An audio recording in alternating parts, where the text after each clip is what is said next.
was here at the seminar, I was talking with Vonda Snyder and my mother-in-law, and we were discussing my upcoming hysterectomy, and my mom was in the hospital with pneumonia. She was waiting to have surgery to remove the fluid off of her lung.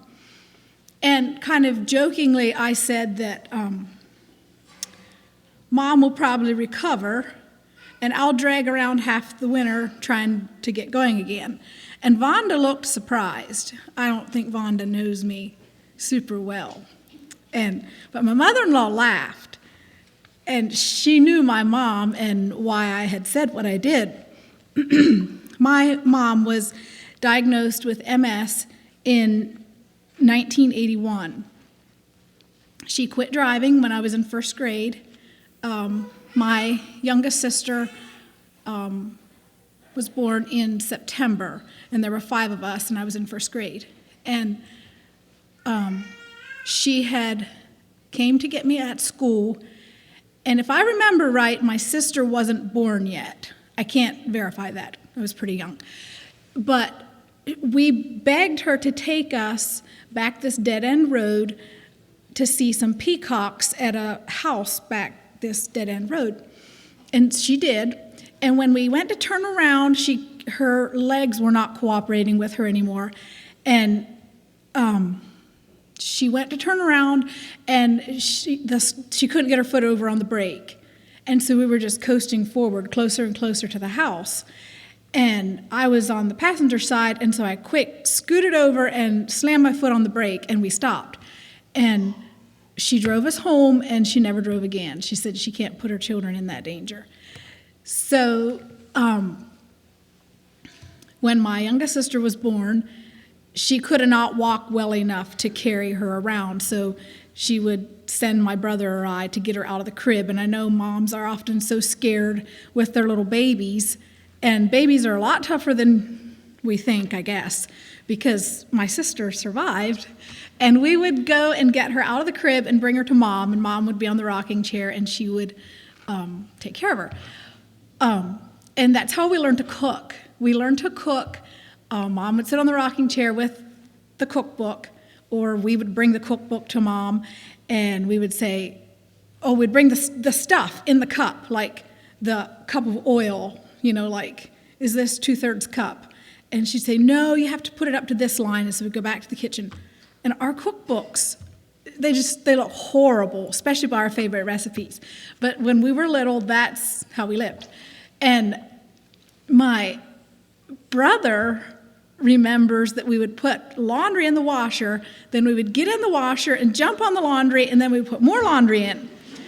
And so Maytag did not know about us, but if they had, we could be rich because we could have made them good commercials, but they didn't know about us. So it was, Mom went into a wheelchair full-time by the time I was 12. And so we grew up caring for her, really, instead of her caring for us. And I didn't realize the full extent of what I missed until I became a mother, and I started to care for my own children. And it was at that point, I think, that I grieved what I never had. And that was something that I think it kind of, I didn't have a lot of experience caring for little children because I was still 6 when my youngest sister was born, and so we just all grew up together, which was nice in a lot of ways. But I had very limited experience in caring for little ones, and also did not really enjoy new babies. They just seemed like they were going to die all the time. Like, I didn't really like it. But it was okay. They all lived.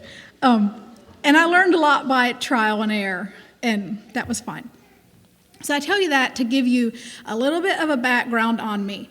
And I'm not sure how this topic came to me, but I like young mothers and their little children. I love toddlers. They're the best.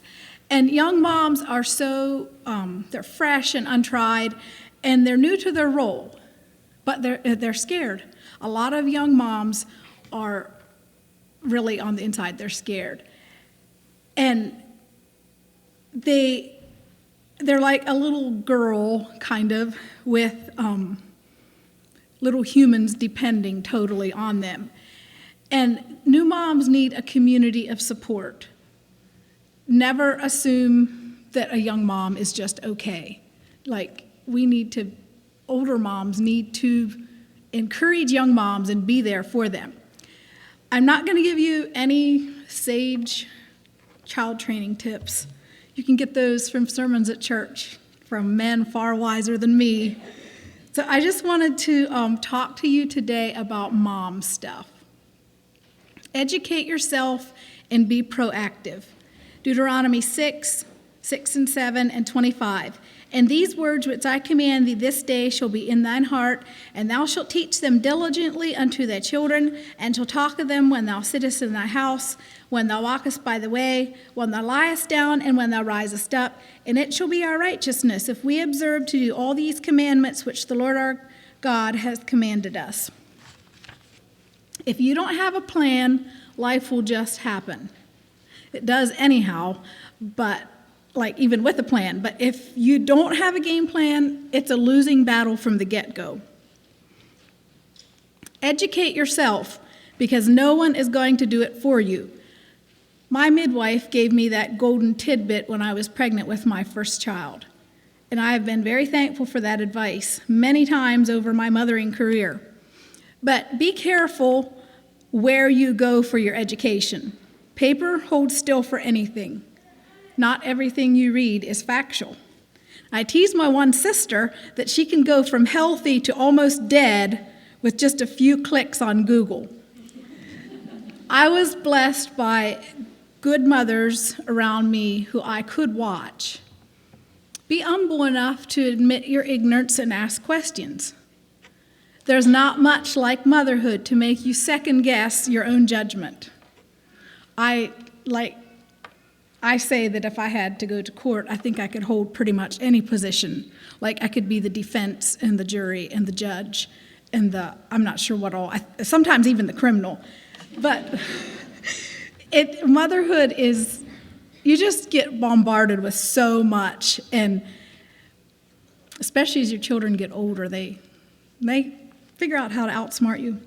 Older women have already been through the rigors of child rearing, and they have much to offer. I never enjoyed it when older women told me to enjoy this stage. It's the best time of your life. I didn't like that. Babies and toddlers are hard work. Plus, I struggled with the baby blues and insomnia and anxiety, and I could not believe this was my best life. It just made me feel trapped and desperate. So I'm here to say, enjoy each stage as best you can. Each stage has good and not so good aspects. My children range from the ages of 10 to 17 right now, and I love it. I miss toddlers a little bit, but I love the stage that I'm in. And surely, if we try to make the best of every stage, when we get old and sit on our rocking chairs and look back, surely we'll be able to say that motherhood was mostly good with a few not-so-nice patches. And it seems like old ladies forget. They do not remember all the bad stuff much. They just have good stories. I do not think that I will ever forget being pregnant. Even now, if I think about being pregnant, I could just feel sick on the spot. I'll try not to think about it so don't faint like Lily. Children need rules and routines, and it's okay to make rules and enforce them. You are the mom, and sometimes you are the mean mom. Remember, Proverbs 19:18 says, "Let not thy soul spare for their crying." Nap time is a sanity saver. A nap at 1 o'clock spares you from a too-tired brat at 6 o'clock when you're cooking supper. And sometimes you really, really have to get proactive to make children nap. My two youngest, I'd put them to nap, and I would go downstairs, and soon I would hear them thumping. I do not know why they didn't get smart and be quiet up there, but soon I would hear them. So I would go up there and put them back down. And the way I finally broke them of getting out of bed and playing was I would lay on the floor. They both had a toddler bed, and I would lay on the floor with the whipping stick. And first head to pop up, I would just give them a whack, and the other one would pop up, see what was going on. They'd get a whack, and it took a bit, but finally those two did learn to nap. But my second daughter, she was hopeless. She never really learned to nap very well. And I did try to use the stick. New babies or special needs children are an exception. But as a rule, don't let your children rule your routines. Children can get so obsessed about routines, bath routines, going away routines, bedtime routines, and it's up to you how much you want to tolerate. But remember, don't allow your children to do things that make you dislike them. Sometimes you can kind of feel like you don't like them very good in certain stages. And sometimes it's our own fault because we just need to put our foot down and, do some things. Spending time with your children is a big thing right now. And it's a good thing to a point. I'm all for keeping your children right around you. It's the best way to know where they are and what they are doing.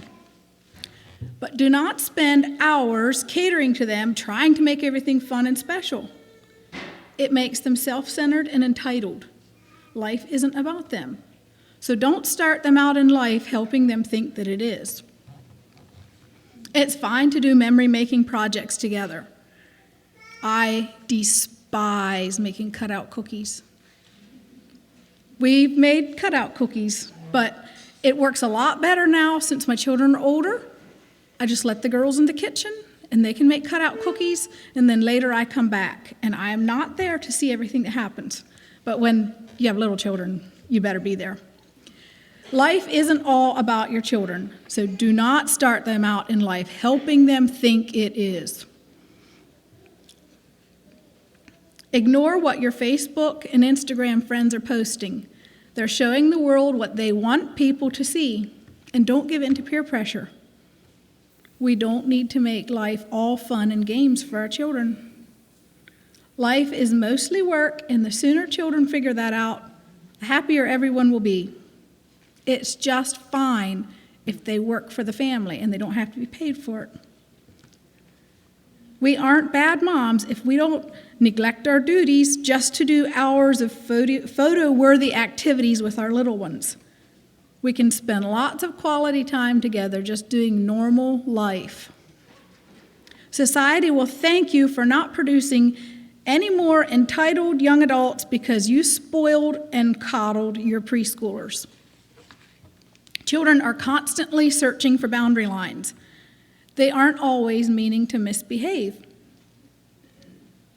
Sometimes they don't know what's acceptable, especially in unusual circumstances.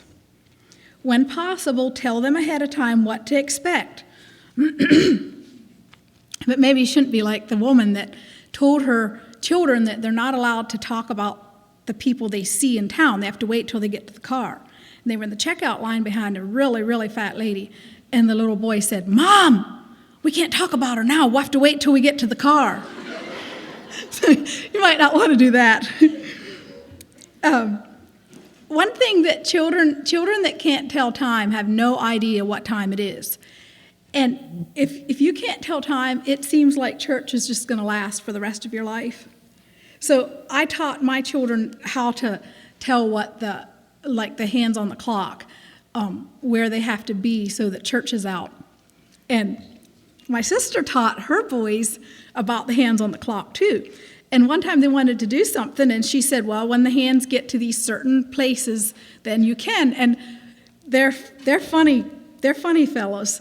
And they went and stacked chairs, stools on top of each other till they could reach the clock, and then they turned the hands. But she was smarter than them. She knew what time it was. Use everyday, real-life things to teach life lessons. Pray for wisdom and inspiration, and remember you can't share what you don't have. Learn all you can and have a plan. You will stay calmer, and your children will be more content. The next point is protect your children. He that dwelleth in the secret place of the Most High shall abide under the shadow of the Almighty. I will say of the Lord, He is my refuge and my fortress. My God, in him will I trust. He shall cover thee with his feathers, and under his wings shalt thou trust. His truth shall be thy shield and buckler. For he shall give his angels charge over thee, to keep thee in all thy ways. Because he has set his love upon me, therefore will I deliver him. He shall call upon me, and I will answer him. I will be with him in trouble, and show him my salvation. This is a lovely passage about God's care for his children. And I like to think of it in regards to little children and their dependence on their mothers. The care and protection of little ones is primarily a mother's responsibility. And if you are blessed, you will be surrounded by other trustworthy adults who will help you protect and look after your children. Dads do help too. But look around after church or any social gatherings, and it's humorous to see what all will go on while the dads are busy talking. In our church anyhow, it's the moms who usually watch after the children, unless there's a loud crash, and then a couple dads will just scurry away to see what happened, and they come back and they look kind of sheepish, and they have a couple little offenders coming with them. Dads tend to get distracted, and there's no point in trying to change that. It's just how it is. Make the best of it and accept that you're a mom now. It's your job to protect your daughters and your sons. Part of protecting your children is giving them age-appropriate information. Start young on a small scale. It will save you from huge, embarrassing conversations later in life. If you grow into it together, it is not as awkward for either one of you. It lets your children know that it's safe and okay to ask questions and tell you things that they see or hear. When my son was pretty small, I taught him that he should look at a woman's face instead of her cleavage if there's an immodest woman around. And don't wait until your son is in puberty and his hormones are raging. By then, he'll already have developed an attraction to immodesty, and they don't know what to do with it. The attraction comes natural, and they can't help what they see, and someone needs to teach them what to do about it. I don't have any particular way that I go about sharing the facts of life. We just do life together, and things come up, and I just say whatever seems like the next right thing to say. And just say it. Don't mumble and blush and get all nervous and flustered. It makes your children feel like it's something to be ashamed of, and it's not. The facts of life are just that. They are just facts. In the book, The Hiding Place, Corrie ten Boom tells a story of she and her father, I think they were at the train station, and she asked her father, "What is sex?" And her father sat down his heavy suitcase, and he told Corrie, he said, "Pick it up." And she said, "I can't, Papa, it's too heavy." And her father told her that the answer to her question was also too heavy for her. And I thought that was a good illustration, and I filed that away, and I've used that already with my children. My youngest daughter is 10, and she is in the throes of pre-puberty. One day my son asked, "What is wrong with Betty these days?" And I said, "She doesn't know if she's a big girl or a little girl, and her hormones are starting to work." He just gave this despairing chuckle. He just threw his hands up in the air. And that was the end of it. Now he knows what's wrong with Betty. I'm not exactly sure what he knows about hormones, but he was satisfied and he didn't ask any more. And I figure someday when he's ready to know more about girl hormones, something will come up, and then I'll expound to him on the mysterious marvels of females. Ask your children how they are doing.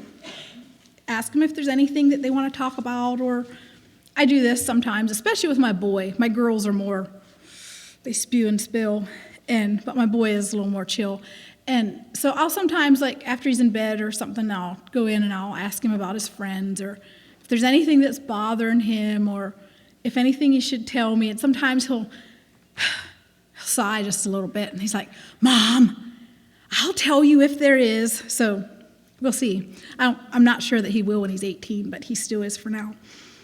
But do provide safe opportunities for them to ask questions or to talk about things that worry or puzzle them. And I do not know how this started. I don't like it, but this is how it is. When the girls want to talk, they call it private talk, and they come into the bathroom while I'm in the shower, and they'll sit in there for private talk. I don't know if they feel like I'm more vulnerable because I don't have anything on, or if they feel safe because there's the shower curtain between us. I don't know, but they like their private talk then, and it's okay. Maybe they'll still do it when they're 25. I don't know. I guess we'll see. Protect your children from troublesome world events, news, community issues, conspiracy theories, drug busts, threats of war, black bear sightings on local trail cameras. It's too big for little minds to process. So whenever possible, steer the conversation away from scary stuff like that. And if they do get scared, talk to them and answer their questions. Pray with them, teach them verses to recite. When I was young, I kept hearing about the persecuted Christians behind the Iron Curtain, and I could not figure out what the Iron Curtain was. And I was terrified that persecution was going to come to our country. And sunsets reminded me of the blood of the martyrs. And I think that came from hearing a story about a man's head being cut off and the sun turned blood, like red like blood. So when there would be a sunset and the sky would turn red, I was scared that somebody's head had just been chopped off. And for years, I was scared of sunsets, and I would try not to look out our kitchen window toward the west. And remember, we were really little when we were cooking, and we had a window above our stove. So you'd be there cooking supper, and the sunset was coming right in the window at you there by the stove. It made me feel awful inside, and I didn't know it back then, but it made me have anxiety. My stomach felt awful, and I just felt panicky. And I didn't figure out what anxiety attacks were until I was an adult. But I missed a lot of beautiful sunsets because I did not understand the adult talk around me. So be sensitive to your children in that way. Choose your battles. Finally, my sisters, be strong in the Lord and in the power of his might. Put on the whole armor of God that you may be able to stand against the wiles of the devil. For we wrestle not against flesh and blood, but against principalities, against powers, against rulers of darkness of this world, against spiritual wickedness in high places. Motherhood is a war with dirt, sibling fights, overflowing laundry baskets, earache, potty training, temper tantrums, nighttime phobias, teething, spilled milk, empty cookie jars, skinned knees, lying, cheating, mending, grocery shopping, bad language, proper church behavior, mealtime manners, messy bedrooms, junky toy closets, laziness, sloppiness, back talk, toothaches, tummy aches, heartaches. Does anybody need a nap? The only way to have enough energy for what's important is to pick your battles. Jordan Peterson says, conserve your strength. You're in a war, not a battle, and war is comprised of many battles. You must stay functional through all of them. Military strategists will tell you that one of the greatest mistakes a general can make is to fight a war on too many fronts. You have to figure out where the battle will be most effective and then fight on that front. And wherever you draw the line, there is where the battle will be. So decide what matters to you and fight for those hills. Some things aren't worth a fight, and you get to decide what you are willing to put up with. Many, many things don't matter one way or another. But once you make up your mind and make a rule, fight for it, because then it becomes an obedience issue, and obedience is a hill worth dying on. It can be hard to decide where to set battle lines. When I'm not sure, I ask myself, does this have eternal consequences? If the answer is yes, then the line is there. If the answer is no, I often let it go. And sometimes it's just my nerves. My gears are plastic, and I just need to toughen up, chill, ride out the season. Toddlers who turn their yogurt bowls upside down on their head turn into teens who cook bedtime snacks after mom already closed down the kitchen for the night. And that's not a hill worth dying on. I just go to bed. Morning is soon enough to see what just happened to the clean stove. The 3-year-old that constantly had beat up toenails and cracks behind her toes from going barefoot all year round, she learns to love shoes. And that's not a hill worth dying on either. She's allowed to buy all the footwear she wants with her own money, not mine. And this works out well because she's a saver, so she counts the cost. Base your decisions on Bible principles, not peer pressure or what's important. And yes, moms do suffer from peer pressure, from family, friends, social media, and more. And children are excellent at picking out if something doesn't ring true. They know if mom is making a decision based on peer pressure or principle. The Bible has a verse for every occasion. Make Deuteronomy 6:7 real around your house. And that was, I read that verse at the beginning. Let me see. And these words which I command thee this day shall be in thine heart, and thou shalt teach them diligently unto thy children, and shalt talk of them when thou sittest in thine house, and when thou walkest by the way, and when thou liest down, and when thou risest up. Mothers do have limited resources, and they are flesh and blood humans saved by Jesus, but still contending with the same fallen nature that afflicts their children. Rule number 5 in Jordan Peterson's book, 12 Rules for Life, An Antidote to Chaos, is do not let your children do anything that makes you dislike them. All moms suffer frustration. It is part of the package. But it's okay to make rules about weird things if something drives you crazy. Don't let them try your patience on a regular basis. It's not healthy. It saps your energy, and it makes for frustrated children. Or maybe if you're like me, I tell my children I have plenty of patience, just don't make me use it. If you don't mind blinking lights, then let your children blink lights. It's actually kind of fun. Like 2 light switch for the same room, and you try to, win. Or else if you get smart and put it in the middle, then the other goes up and down, can't do anything. Don't say no just because your dad always said no. You might have to replace light bulbs a little oftener, but it is cheap fun. And if you're going to go broke on light bulbs, you're on the way out anyhow. But if blinking lights drives you nuts, don't allow it. A hill that I refuse to die on is trying to make my children wear shoes and jackets. I remind them, if I know the weather changed overnight or whatever, I remind them. Otherwise, they can just suffer. They aren't poor children in Romania with nothing warm to wear. They are lazy Americans in a hurry to dash out the door. And I figure once they get cold, they'll get wise. And when they come in whining about their cold feet, I just say, go stand on the register and wait for the furnace to start. And they also learn to go sit with their feet in hot water in the tub. Lying, cheating, and stealing need stern consequences. Allowing them will not produce trustworthy, employable adults. Selfishness and self-pity will make unhandy, hard-to-please grown-ups. Fighting is a hill worth dying for. And yes, my children still fight, and I hate it. It's like my motherhood peeve. But I keep warring against it. I sometimes try to remind myself that God placed very different personalities together in the same family for a reason. And it's a good thing because it teaches them to interact with people that are different from them. When they grow up, they'll have to relate to people, many types of people in the church and the workforce. And at home, when they're young, is an excellent time to learn to get along. But I'll admit, my energy for warring against fights gets pretty low some days. My dad is a big man with a big heart and a big voice, and he did not tolerate fights. When he had enough squabbling at the table, he would bring his fist down on the table and say, "Silence!" and the plates would jump like on the table, and we were silent.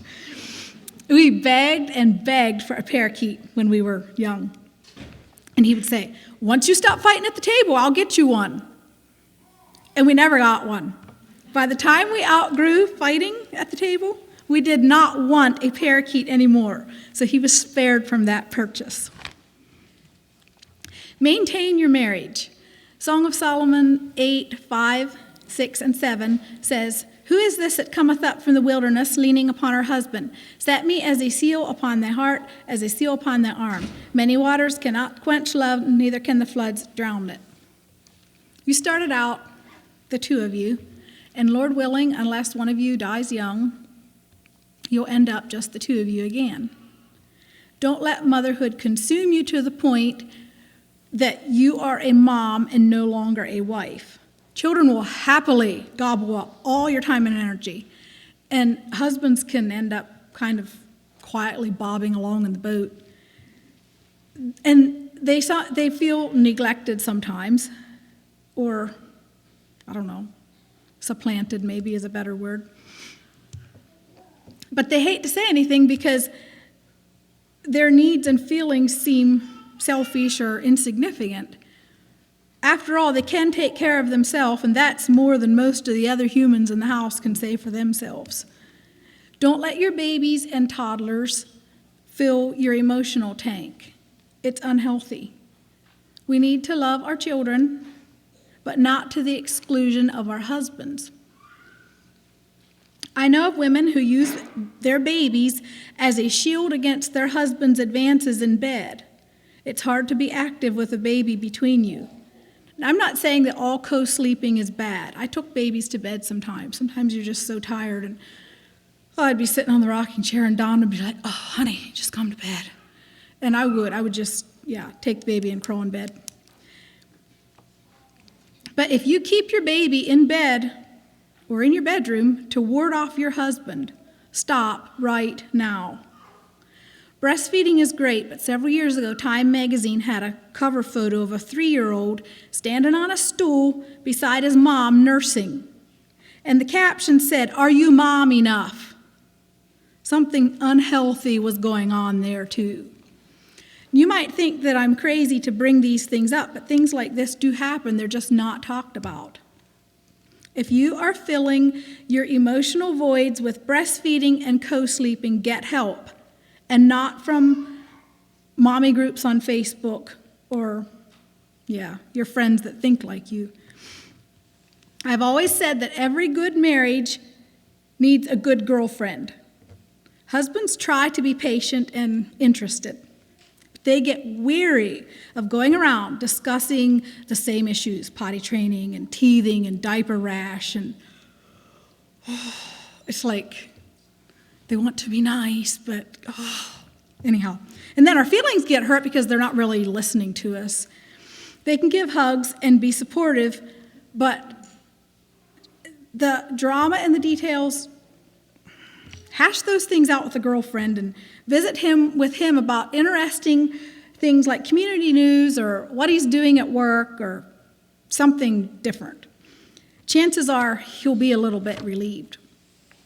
Women process things by discussing, and men just want to find the answer and get it fixed. And for things like unscented wipes and homemade or bought baby food or the best buys at thrift stores, it's just too much. Find someone that you can swap babysitting with, or ask a youth girl to come to your house for the evening so you can go out with your husband alone. Look nice, smell nice, and act nice. Husbands love their children's mother, but they really enjoy going out for the evening with the girl that they married. And you don't need to feel guilty about investing in your husband. A good marriage is one of the greatest securities that you can offer to your family. Just be happy. Psalms 113:9, He maketh the barren woman to keep house and to be a joyful mother of children. Praise ye the Lord. Psalm 128:2, For thou shalt eat the labor of thy hands. Happy shalt thou be, and it shall be well with thee. Happiness is an inside job. Yes, you heard that right. No one can make you happy, not even God. You have to choose to be happy. God can help you cope with life. He can help you deal with situations in your life that are distressing, but he cannot make you happy if you don't choose to be. In fact, Oswald Chambers says, there are certain things we must not pray about. Mood, for instance. Moods never go away by praying. Moods go by kicking. He also says that we have to take ourselves by the scruff of the neck and shake ourselves. And did you know that if you shake your own self by the scruff of the neck, the people around you won't wish they could so often? A newer, bigger house won't make you happy. More or fewer children won't make you happy. A maid to do your least favorite housework won't make you happy. Time for hobbies won't make you happy, although I do feel happy when I sit at my sewing machine. Getting through a particular rough season in life won't make you happy, not long term anyhow. A relationship with Jesus Christ and surrender to God's plan for your life are your keys for happiness. If you are not a happy person, I suggest that you try something. Separate yourself from yourself and evaluate yourself. You know how we know what's wrong with other people.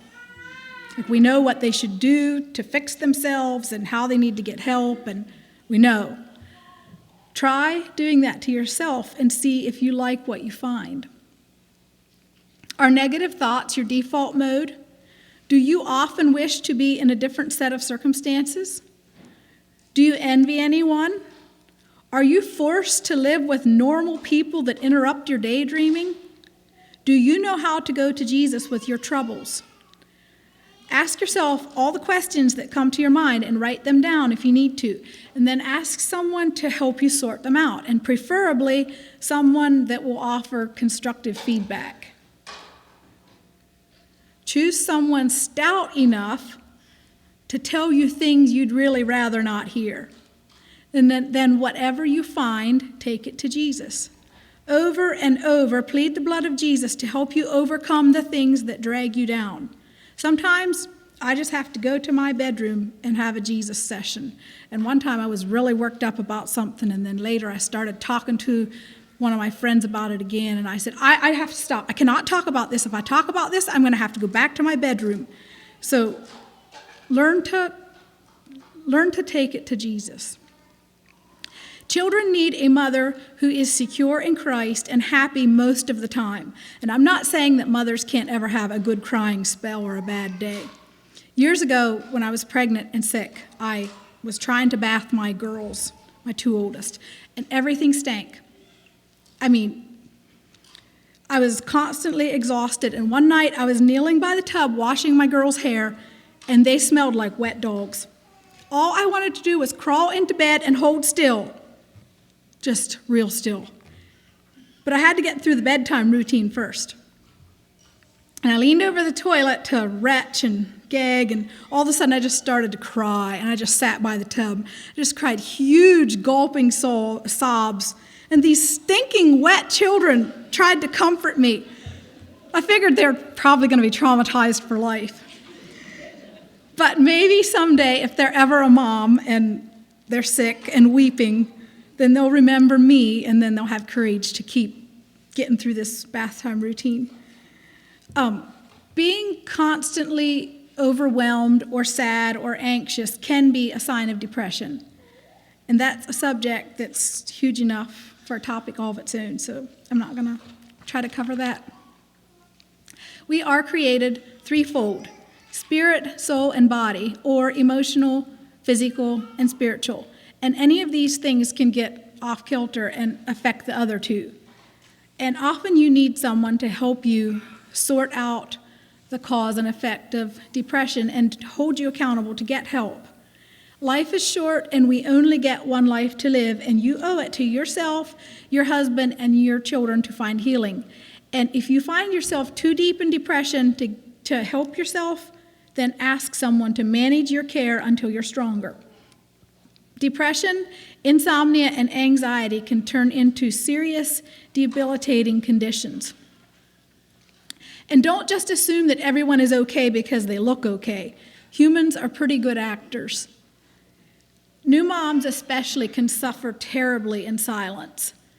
They don't know what's wrong with themselves, and they don't realize it's okay to ask for help. And we need strong sisterhood in our communities that are willing to carry each other like through weak times or down times. The Bible has verses from others. Find them and claim them. A friend of mine had the verse, "I can do all things through Christ, which strengthens me," above her kitchen sink when her children were small. And later, when her stage in life changed to young adults, her verse changed to, "Be still and know that I am God." Motherhood has many seasons and many changes, but God is faithful and he never changes. So go to him often and take your little ones with you. Back to my mom in the hospital. She really did get better before me, and I did drag around all winter recovering. The ladies' seminar that I talked to Vonda and my mother-in-law, that was on Saturday.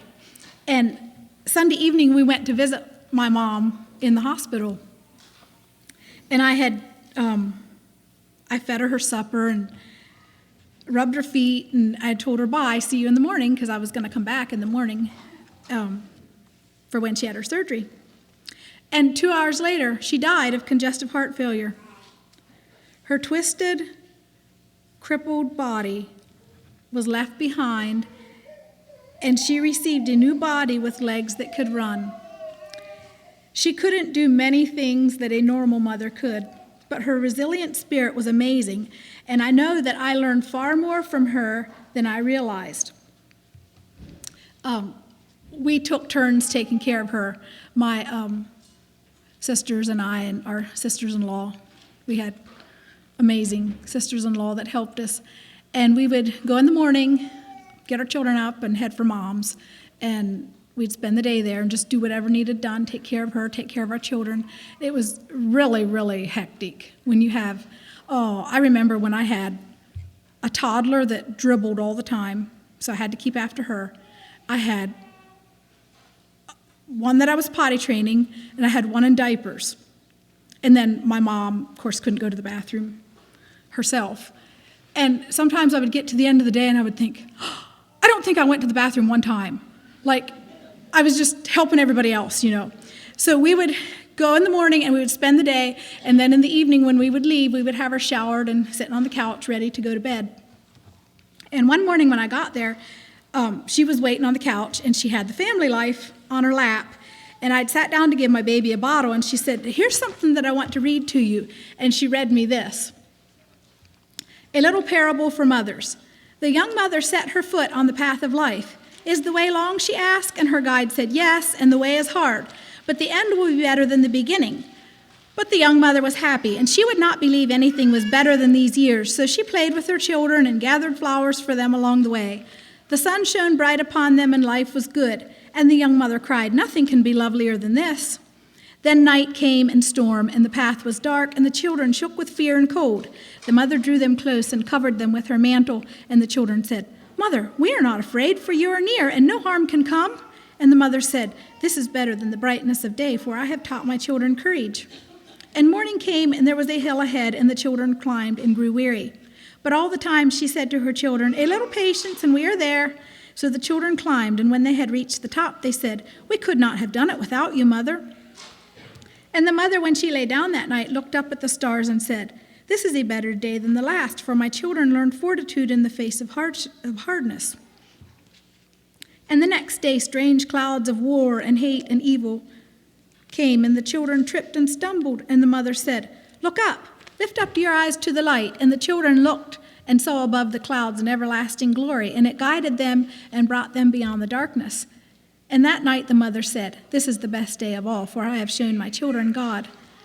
And the days went on, and the weeks, and the months, and the years, and the mother grew old, and she was tired and weary. But the children were tall and strong, and walked with courage. And when the way was hard, they helped their mother, and when the way was rough, they lifted her and carried her.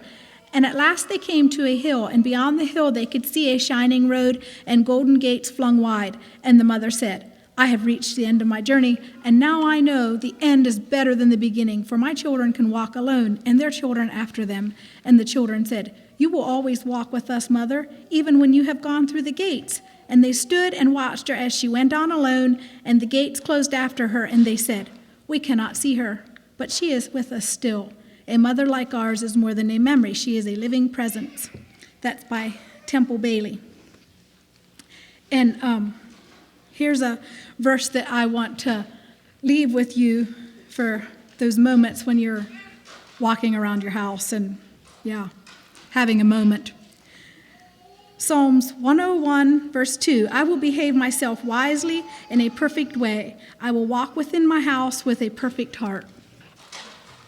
And I want to say a prayer of blessing, especially for the young moms today.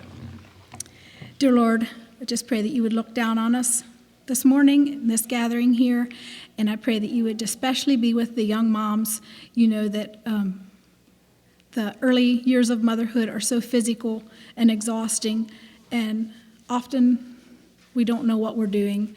And I just pray that you would help each young mother, that she would just do the next best thing. And I pray that you would give her wisdom and courage and fortitude. And I also pray that any words that I have spoken today would not be hurtful or be discouraging. And I just pray that you would go with us as we part today and go to our homes, that we would be able to bless our children especially. We ask these things in your name. Amen.